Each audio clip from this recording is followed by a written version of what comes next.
Hey, what's up everyone? Coach Danny here. And today we're gonna do part 2 from the previous video. Talked about the boxing stance for beginners. Today, beginning boxers have to learn the most important punch you'll ever do, and that is the jab. So check it out. All right, so the jab is gonna consist of 3 important details when you throw the arm out, all right? So in this case, we're gonna go back to our basic boxing stance, all right? Our hands are up in front of us. And now that's going to be your lead hand. In my case, I'm an orthodox fighter. That means I'm right-handed. I always place my power side behind, and my lead hand is going to be my left hand. If you're southpaw, meaning lefty, you're going to do everything on the opposite side. But the jab is going to consist of 3 important things when you throw the arm out, right? Number 1 is going to be the extension of the arm, of course, towards the opponent's face like this, okay? But you want to raise the shoulder up to meet the chin, all right? So you don't want to jab out and keep the shoulder down and your chin is exposed. So what you want to do is imagine that your shoulder is going to come up as you throw the punch, and it's going to protect you against an incoming attack at the same time, and then it comes back. This will serve 2 things. Not only will it serve to protect you during the execution of your jab, it'll also extend the length of your jab and add a little bit of power, you know, as you pop it out. So slowly it goes like this, 1, and it comes back in the same place. Back, all right? That's the first important thing. The second thing is the elbow positioning, all right? So if I'm facing the camera, I don't want to raise the elbow up like this and flick the jab out, all right? So see this? Number 1, there's no power, and number 2, I'm telegraphing that punch. So what you want to do is keep the elbow towards the ground like this. As you jab out, you make sure that, you know, the elbow stays behind your punch, right underneath it. If you have a hard time trying to keep that elbow position, there's a good drill you can do sometimes. Maybe like if you're at home, go against a wall.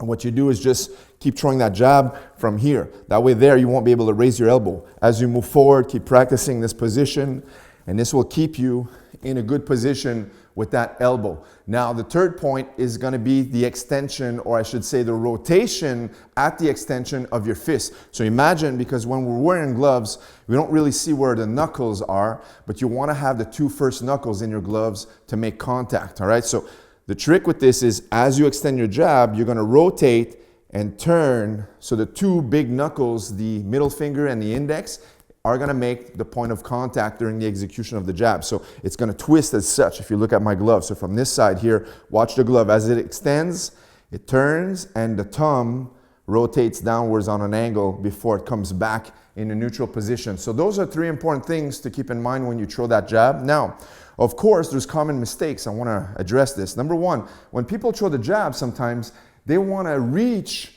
and they want to jump into the jab. I see that a lot. Beginners come into the gym and it's almost like they want to jab over the opponent's glove, right? They hit over their head like this and they kind of like leap in. And that's the wrong way of doing the jab. Number 1, brings your feet off the ground. We talked about that in the previous video where you want to have a solid and grounded stance. This is obviously the contrary. So you want to keep grounded here and you throw your jab. Now, if you want to add some power, what you want to do is sit onto your punches. You'll hear that a lot when I say this is sit into your punches. That simply means make sure you're grounded and you're using the ground or the floor underneath you to push, and the power drives into the punch you're going to execute, right? So in this case, the jab, you want to sit into the punch. So from the side here, look at this.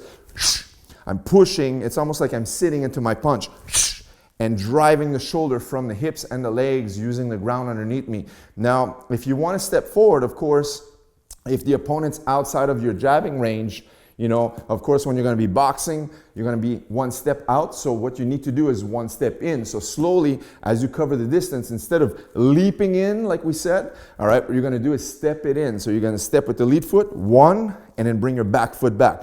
1, 2. You know, if you go a little bit faster now, just and bring it back. You're going to leap in forward as opposed to jumping up. Now, another common mistake sometimes is people twist. They'll twist completely like this. They'll throw the jab and then they turn it into a twisting motion where this removes all of the left hook positioning and the left uppercut.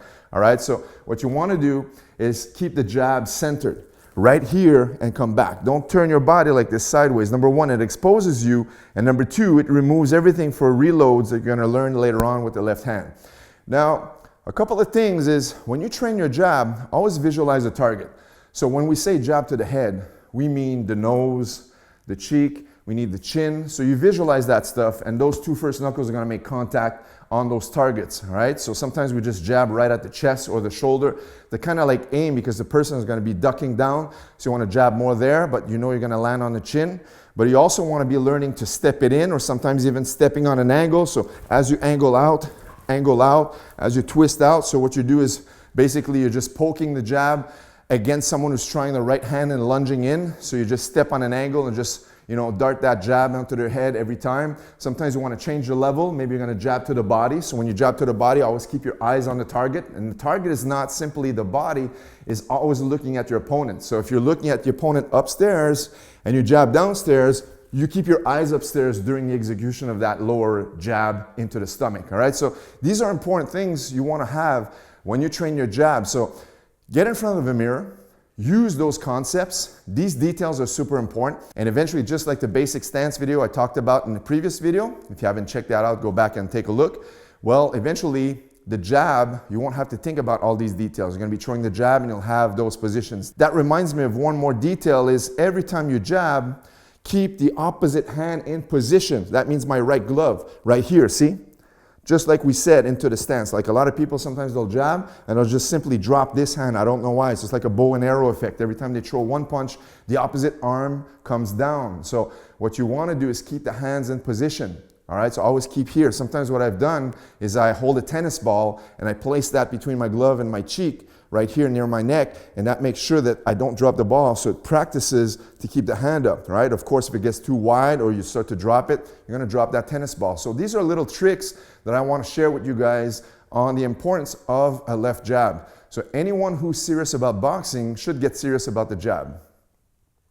All right, guys, so there you have it, the left jab in boxing. This is a great tutorial for you guys that are just starting out in the sport. Whether you do mixed martial arts, Muay Thai, whether you do boxing or just self-defense, maybe you're just training for fitness, these important jabbing tips are going to be great for you. If you're jabbing on a heavy bag, you're going to make sure that you don't injure yourself by using these details we've just mentioned in this tutorial. Guys, leave us a thumbs up, and also if you're new here, make sure to subscribe to this channel for more boxing tutorials. I will catch you in the next boxing video. Jab out. Boom.